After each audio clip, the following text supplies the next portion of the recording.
You're listening to Witch Wednesdays, a semi-weekly podcast source for all things witchcraft in the modern world.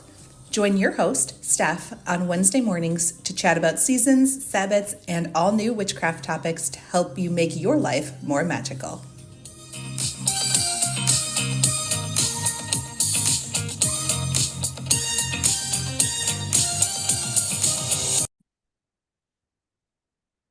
Welcome back to Witch Wednesdays. I'm Steph, and I have a guest here with me today to chat about one of my personal favorite topics. So I'm going to turn it over to her so she can introduce herself and let you know where you can find her online. Thank you, Stephanie. So my name is Mary Colvin. I am a clinical herbalist and a registered herbalist with the American Herbalist Guild, and I own Ancestral Herbology. I am the host of Herbology Talk podcast, as well as the Herbology Talk monthly meetups. And I'm a formulator. I'm also a mentor to other herbalists, and it doesn't matter what skill level they're at. I do mentor clinical herbalists as well that are wanting to go for their registered herbalist application. And I'm in Wakeman, Ohio. So I am found on Facebook, Mary Colvin Clinical Herbalist. I am on TikTok at Simple Herbalist, Simple Training Herbalist. Sorry about that. And I'm on Instagram at Ancestral Herbology. Well, I am very excited to chat today and get into your history and the different things that you offer. But the very first thing I would like to ask you, I think most of the listeners know the answer to this, but in case this is a new topic for anybody, what is herbalism and what does it mean to be an herbalist? So herbalism is just using herbs as medicine, and it's the practice of using herbs as medicine. An herbalist is anybody who chooses to do so. So there's no certification or, train, or I should say legal certification, licensing, so to speak, to be an herbalist. So anybody can call themselves an herbalist and anybody can work with the herbs. It's really open field to anybody who wants to learn. Well, that's absolutely one of my favorite parts of my practice. I love working with herbs, even though I cannot grow anything to save my life. And, that's something everybody thinks that you have to have a green thumb in order to be an herbalist, and you really don't. Nope. You can purchase your herbs. You can, get them in bulk if you'd like. So get them from other people. You don't have to do it yourself. Yeah, I'm absolute proof of that. I'm like, I like Yeah, looking there you at the go. end product, but like getting there, I can't. It's been a fail. Oh, no. Well, I would love to ask you then, what was your history with herbalism? How did you even get started in this practice and finding out that this was something that you enjoyed and enjoyed enough to want to then teach other people? Yeah, sure. I grew up loving gardening, flowers, plants. I'm the one that back in the 70s you would find all alone in the woods. Um, I just loved everything to do with plants. And I went to school at the Ohio State University Agricultural Technical Institute for floral design and marketing. That wasn't my first choice. I really wanted to be a horticulturist or a botanist, but we just didn't have the cash flow to send me to college for a 4-year degree. So we went to the 2-year degree at Ohio State University, ATI. And of course, I worked in the flower shops after that. I wanted to start my own flower shop, but again, didn't have the finances for that. And along comes husband, children, raising them. I think it was 36. No, I was a little younger than that, maybe 34 years old when I started having severe back issues and sciatica issues. And I followed everything that the doctors wanted me to do. And the insurance, of course, you have to do physical therapy. And then, of course, they gave me the Vicodin at that time. And I was on the Vicodin for quite a while just because I just needed to cover that pain. And I had eventually had to have surgery. So I ended up with the sciatica, of course, but it was caused by herniated disc. And they also told me that I had a degenerative disc. So I had surgery back in early 2008, I believe it was. And it's called a laminectomy, where they shave your disc. And it did help with alleviating the sciatica nerve. But after that surgery, I was still in pain.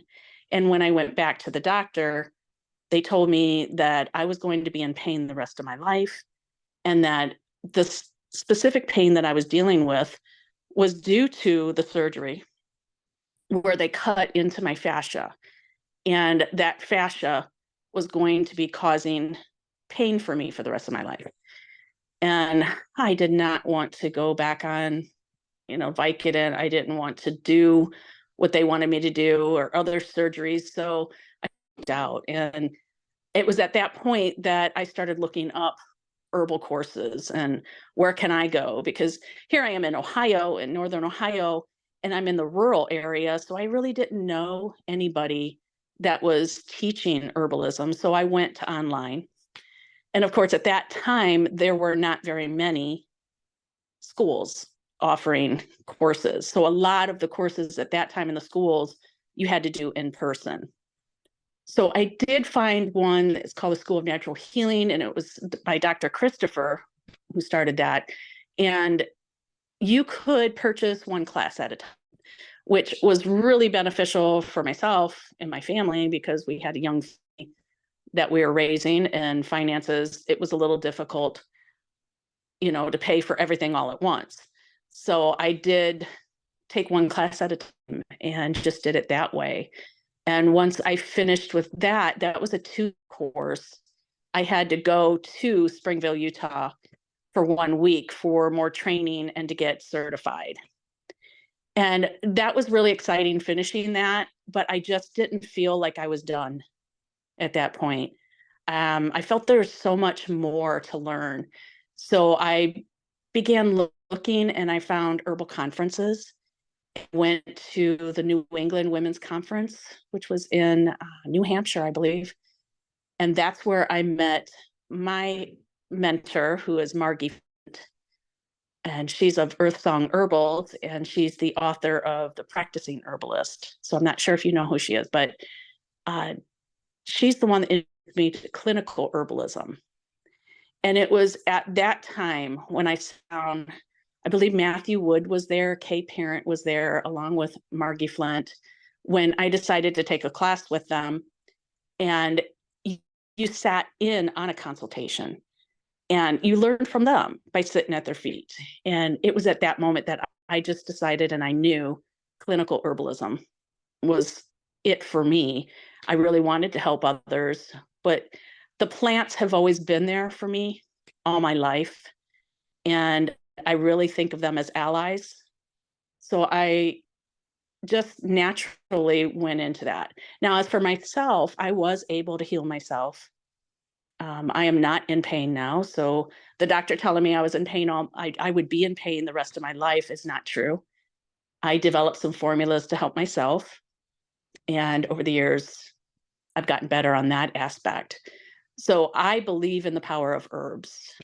And it's anybody who starts learning about herbs or who has experience using the herbs knows what I'm talking about. It's just, it's exciting, and you feel connection. You feel a connection to those herbs and those plants. I love how your story really came full circle in that you were obsessed with plants even as a kid and eventually found your way Absolutely. back to it. That's so beautiful. And yeah, I love herbs for the same reason. I think not everybody realizes that things like Tylenol are based in plants in the first place. That's what they're developed Mm-hmm. off of. And then of course, there's things added to it in the lab, but it came from a plant originally. And so many of our medications come from that. So in my mind, it completely makes sense to trust the herbs and the plants because the basis of our medication. I trust modern medicine, of course, too. All of those things like Oh, go hand in hand. absolutely. But Yeah, I'm definitely yeah, I not could use a against scary drug. medicine.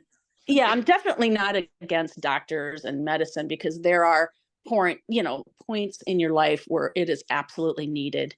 And mostly in emergency situations or, there's some long-term situations as well. But I am I'm a believer that a lot of the things that you would go to over the counter or, things that the doctors say they don't know what to do unless they're covering the symptoms. There's ways to use herbs along with diet and along with other kind of dietary supplements, nutritional, that you can use to help heal yourself. And it's yeah, I use herbs first. And if the herbs don't help me, then I move on to the doctors. And I also go to doctors for diagnosis, because I'm not a doctor, so I can't diagnose what is exactly wrong with somebody or myself. So yeah, that's what I do. And I think that's a great practice, especially for, I mean, you're speaking as like a seasoned um, practicer in this area, but even for like, beginners, that's a great practice to do, is to go to a Oh, doctor absolutely. first, figure it out, get help on the situation, not always try to fix everything all by yourself. And doesn't just apply to medicine And either. that's so true.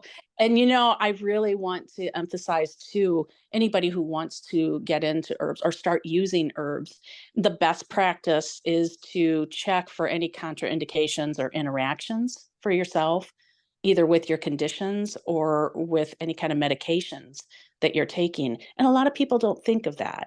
They think that herbs are natural so they can't hurt you. There are a lot of herbs out there that are extremely poisonous. And, water hemlock is one that comes to my mind right away here in North America. It's natural, but it will kill you. So it is good to know um, what medications you're taking and if they can interact with some of the herbs and the medication you're taking. So For safety, somebody safety is it. oh yeah, absolutely. The most important thing. For somebody who wanted to get started and is sort of listening to this and thinking that they really like working with herbs, want to take it a little bit further, but are maybe a little bit scared, where would you Yes. recommend that a beginner like that would start? Well, I would definitely begin with my upcoming book. And I actually began writing and had the idea to write this book 9 years ago because it was needed then. And I think it's so needed now. It's called The Herbalist Guide: How to Build and Use Your Own Apothecary. It's basically homeschooling. It's, where you're having a course at home and you can do it on your own time. But I include all the basics of herbalism. I also include exercises that you're going to get the experience working with the herbs too.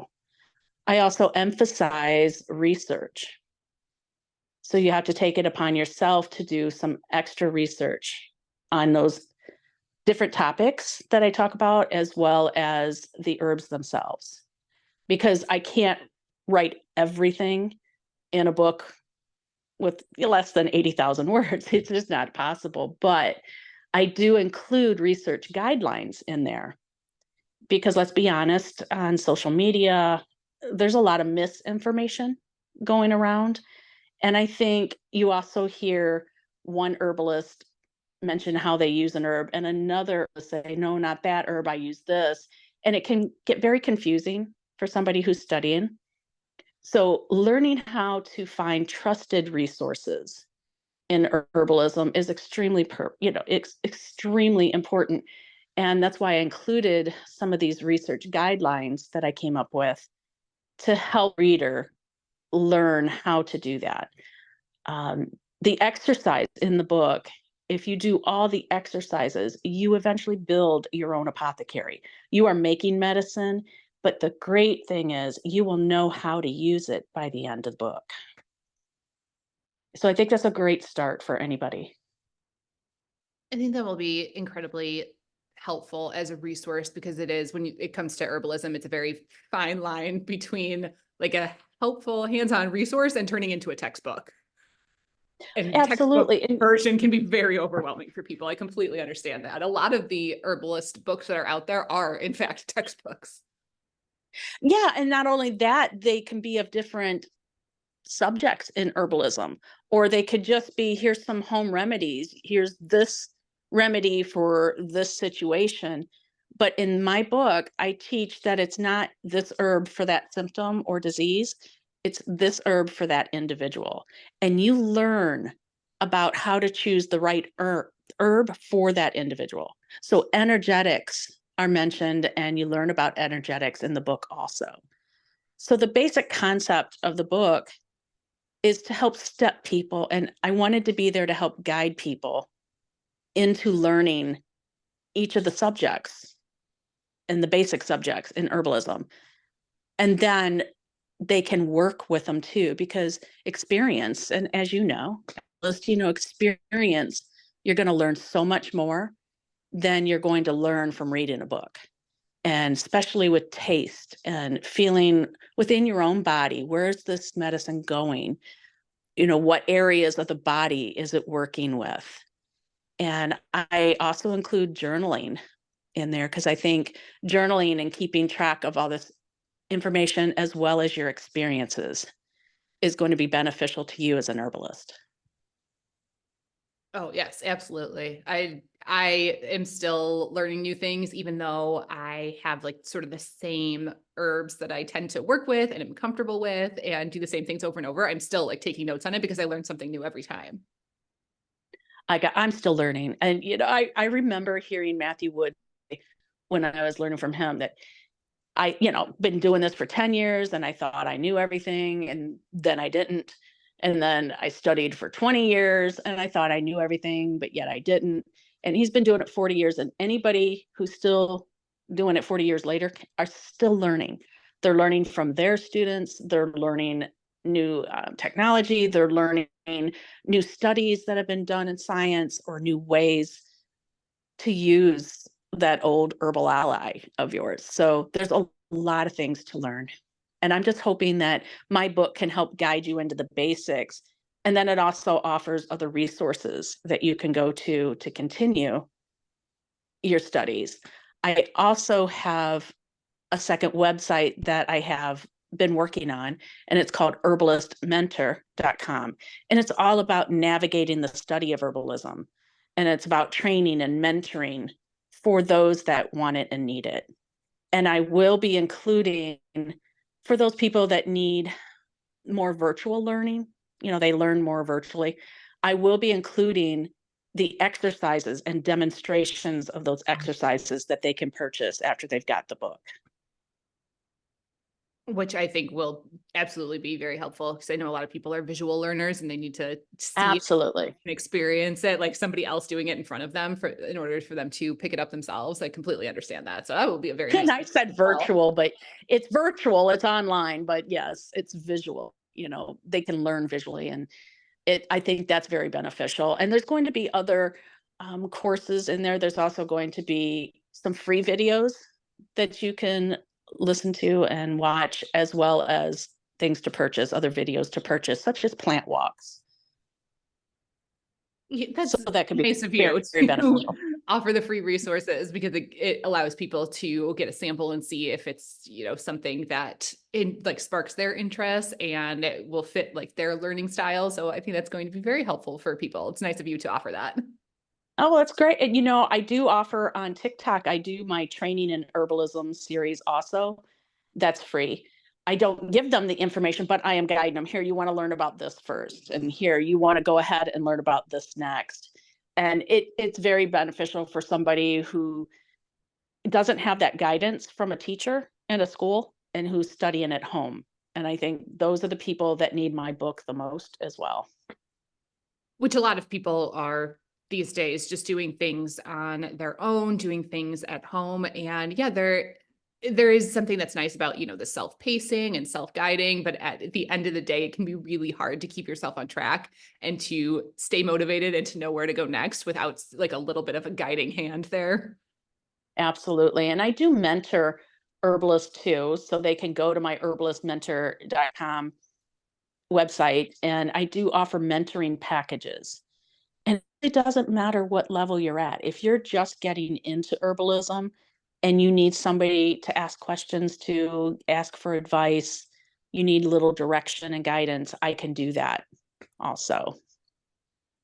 And it's also very nice to hear you say that even after all of these years of practice, that you are yourself still learning. Because I know that's a big roadblock for beginners in getting started with herbalism, is that it can feel very overwhelming very quickly. Oh, So it's very quickly. good Yes, to know you're which always is why, learning. yeah, oh gosh, yeah. And anybody you ask that's been doing herbalism for a while, they'll tell you the same thing. And there's so much information, and there's so many new plants to learn out. There's always something that you can learn.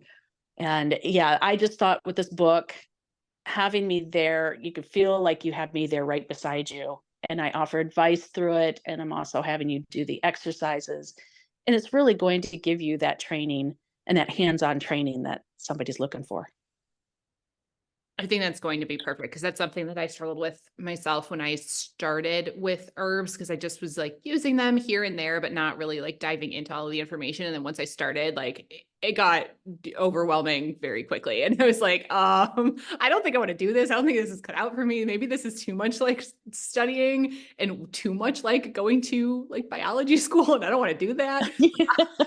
But as you know, I would have really enjoyed having something like this, like some sort of guide to help me, because I dropped it for a while and then came back to it and realized I was putting too much pressure on myself.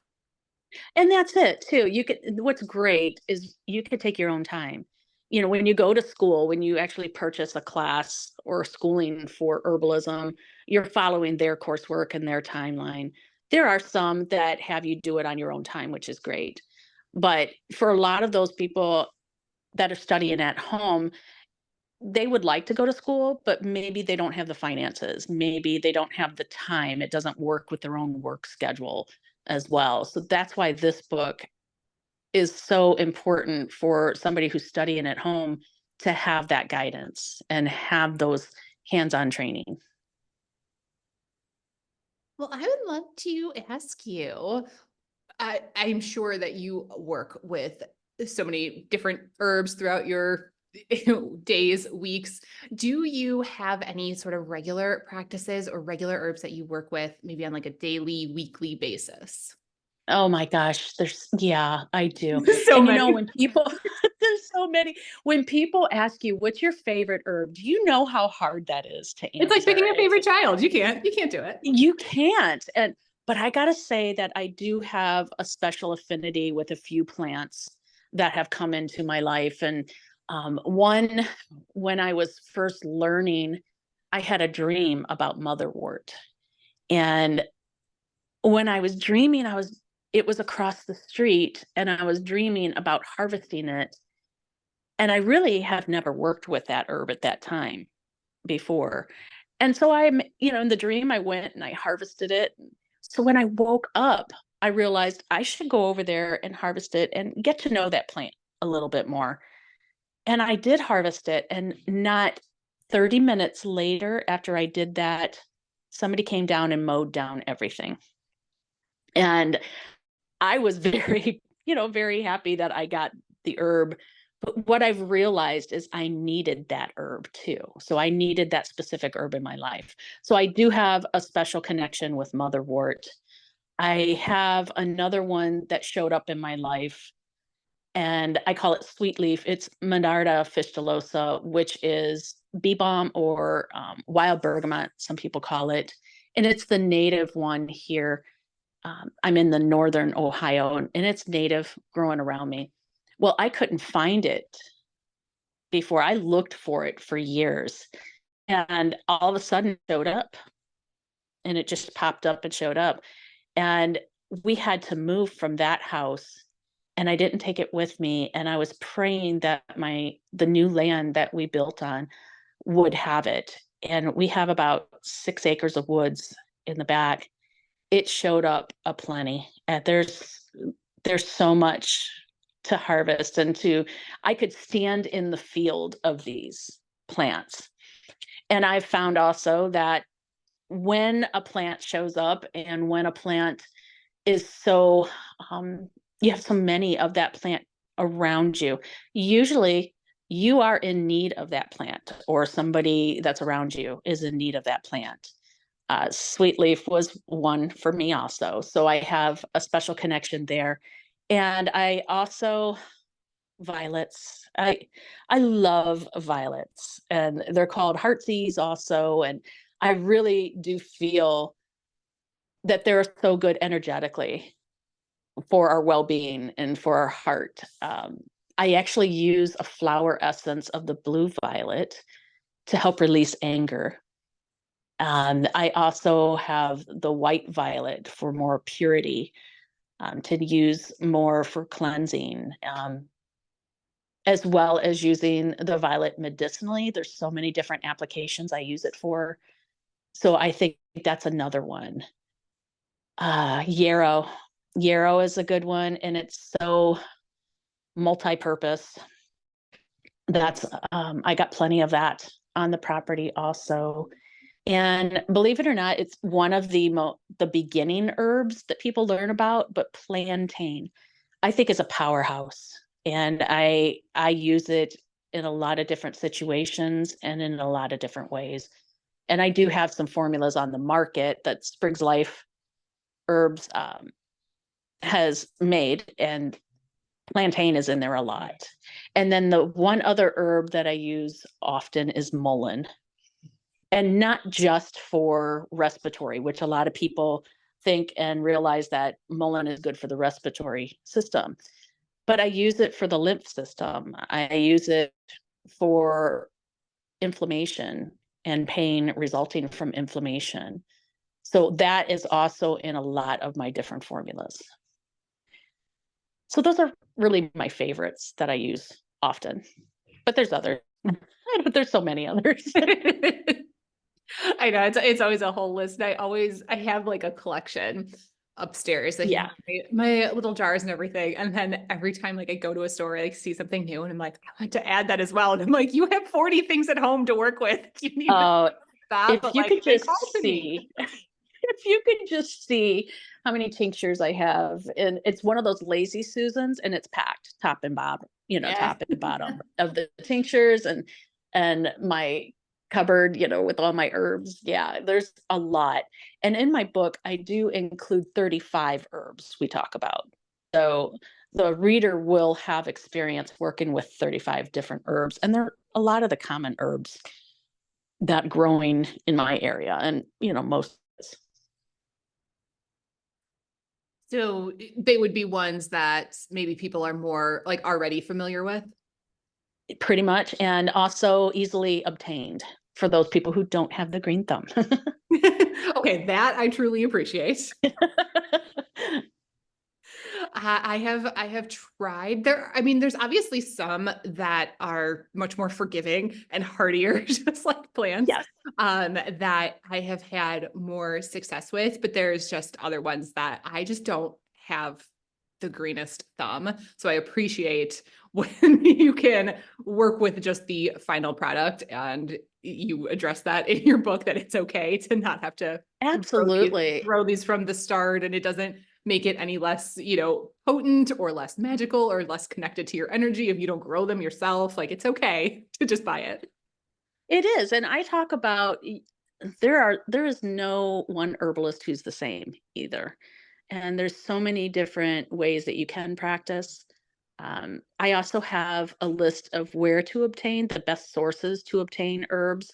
Of course, growing your own is going to be, up there, as well as harvesting it in the wild. But for those people that are urban and don't have that ability, there's other ways to get, quality herbs. And I do mention that as well. Yeah, because I bet that is something that comes up often, is trying to, Yes, it does. when you're sourcing of how to find something, especially if you're doing it online, how to find something that is what it says it is. and was Yes. grown well and is going to have the nutrients that you're trying to get out of it. Right. And sustainability is also something that I talk about in the book because I think that's really important. Anybody who would like to be an herbalist needs to understand sustainability and how that affects prices of herbs, how it affects herb is available or not. There's so many aspects to think about when you do begin the journey into herbalism and how you want to source your herbs. So there's a place, I don't know if you've heard of United Plant Savers.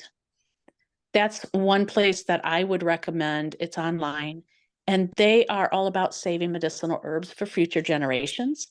And they talk about sustainability often, as well as endangered herbs. So they have an at-risk herbs list, which everybody should know. If they are purchasing these, you want to ask the person that's selling them how they sourced it.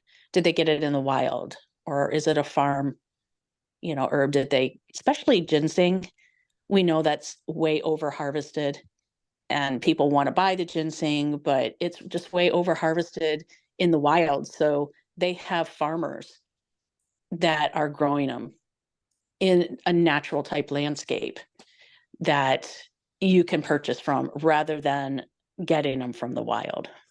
So that's just something that you can think about: sustainability and at risk and endangered herbs, and how you can protect herbs in the future. And I think this is coming across in how you've been speaking, on the podcast already, but something to know that you don't need to be afraid to ask these questions of the sellers because people love to talk about their plants. So people, if they Absolutely. are involved in this, just like you are going across, people love to, if they're in this sphere, they love to talk about it. So you ask all the questions that you want because if they're a reputable seller, they're going to be very excited to answer them. Oh, absolutely. And I know Mountain Rose Herbs is a big, they're about sustainability, and they want to know. They won't purchase from somebody who's collected the herb in the wild, say ginseng, American ginseng, when they know it's an endangered plant. They're going to purchase from farmers. So that's something, if that's deep in your heart, something that you care about, you can easily ask them, where do you source these? And they'll tell you.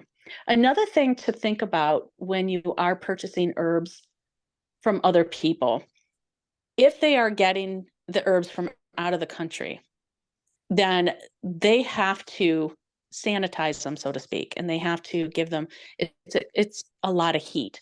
So sometimes when you're purchasing the mint family, especially like oregano and thyme and rosemary and basil, you notice in the shelves of the grocery store when you're getting your spices, it just doesn't have the coloring or the smell that it does when you harvest it yourself and dry it yourself.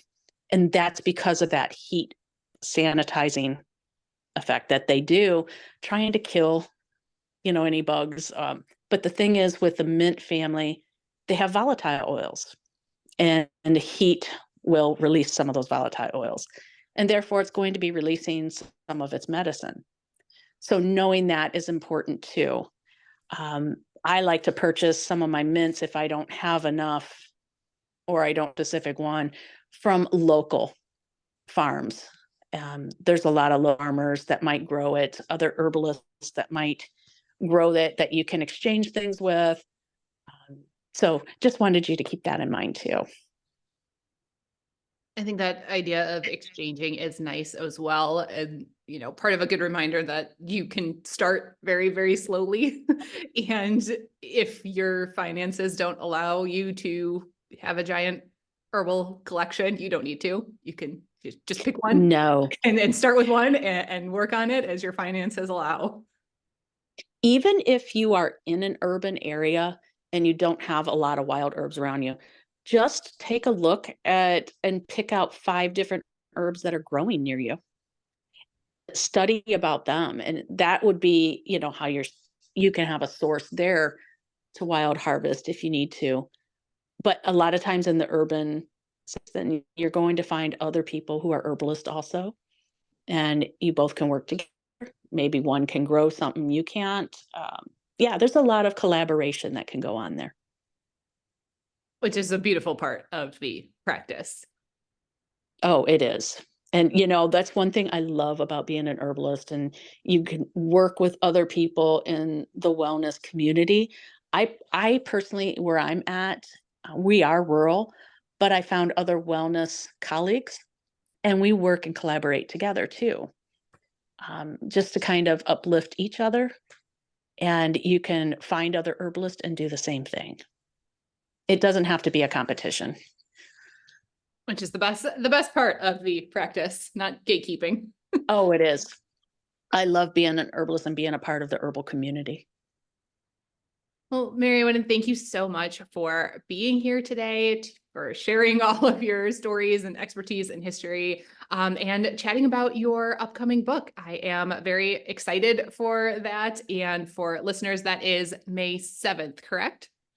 Yes, they're going to be releasing that May 7th, and it is available for pre-ordering right now.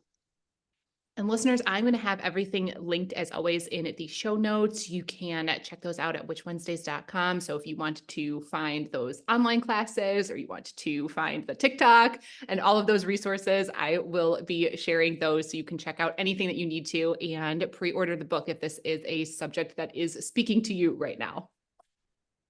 Well, thank you so much, Stephanie, for having me on. And I hope that everybody can get some experience and joy in herbalism.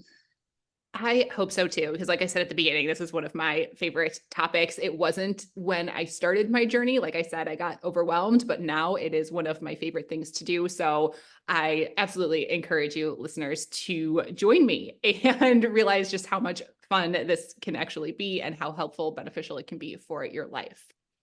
That Oh, is absolutely. And if you need help, you can go to herbalistmentor.com too and find some extra help for that. exactly.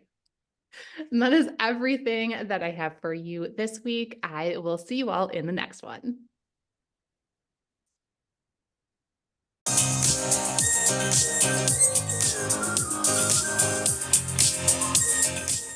Need even more witchcraft in your life?